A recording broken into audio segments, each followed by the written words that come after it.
मैं इस समय 12 जनपद पर हूँ। आज रामविलास पासवान जी की पहली पुण्यतिथि है और सोचिए यही वो 12 जनपद है। जब दिल्ली कोई आता था बिहार से तो यहाँ मरीजों की लाइन लगती थी।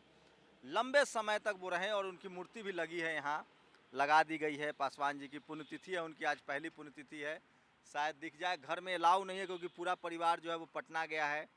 आज पटना में बड़ा कार्यक्रम है उनकी पुण्यतिथि को लेकर और मेरे कैमरामैन ने कोशिश की है दिखाने की। तो ये 12 जनपद है और आपको पता है उनकी पार्टी में बगावत, छोड़ दीजिए अब रहने दीजिए। तो ये रामविलास पासवान है। 12 जनपद की पहचान ही रामविलास पासवान की जी के से हुई है। सोचिए पासवान जी ने बीपी सिंह के साथ काम किया प्रधानमंत्री के तौर पे और मनमोहन सिंह के साथ, गुजराल के साथ, देवगौड़ा के साथ, नरेंद्र मोदी के साथ, तमाम प्रधानमंत्री के साथ काम किया। लंबे समय तक वो राजनीति में रहे और शानदार नेता थे, लेकिन उनको भी दलित नेता कह के सीमित कर दिया गया। बिहार के हाजीपुर से चुनाव जीते थे और ये वो 12 जनपद है जिसकी पहचान है उनके नाम से।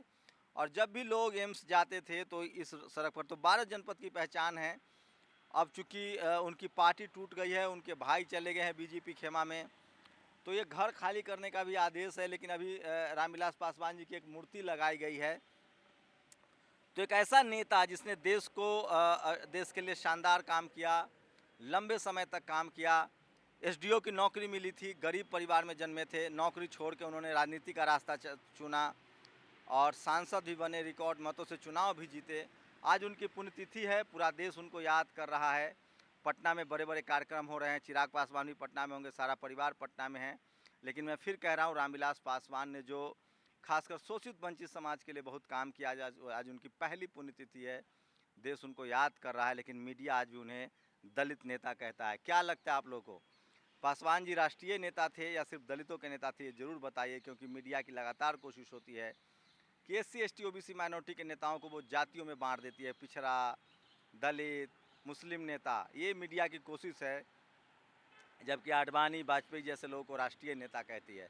तो अपने नेताओं को पहचानिए, टीवी मीडिया से दूर रहिए। वो आपके नेताओं को आपकी नज़रों में भ्रष्ट, कैरेक्टरलेस, रामविलास पासवान जी के बारे में कहा गया कि वो किसी भी पार्टी में चले जाते हैं। ये खासियत थी उनकी, शानदार नेता थे। उन्होंने जब भी मंत्री बने समाज के लिए बहुत योगदान दिया है। तो उनकी पहली पुण्यतिथि पर मैं सीधे वीडियो दिखा रहा हूँ। मैं बार बार कह रहा हूँ कि SC ST OBC माइनॉरिटी को अपने नेताओं को पहचानना पड़ेगा। मंडल कमीशन के इम्प्लीमेंटेशन में रामविलास जी की भूमिका, शरद यादव, लालू यादव की भूमिका शानदार थी और आज OBC के करोड़ों लोगों की किस्मत जो है उस वजह से बदली है। उनकी पहली पुण्यतिथि पर नेशनल दस्तक की पूरी टीम की तरफ से उनको नमन। और समाजवाद, वैज्ञानिक सोच के जनक थे, शानदार काम किया और राजनीति में एक अलग लकीर खींची। रामविलास पासवान वो नाम था और ये उनका आवास है। हो सकता है कि कोशिश हो रही है कि इसको कम से कम रामविलास मेमोरियल में तब्दील किया जाए। तो आज रामविलास पासवान की पहली पुण्यतिथि है। कैमरामैन आशीष के साथ शंभू कुमार सिंह, नेशनल दस्तक, 12 जनपद, दिल्ली। नेशनल दस्तक की आपसे गुजारिश है कि अगर इसको बचाना चाहते हैं तो नेशनल दस्तक को सब्सक्राइब करने के लिए रेड कलर के सब्सक्राइब बटन को दबाएं, फिर बेल आइकन की घंटी दबाएं।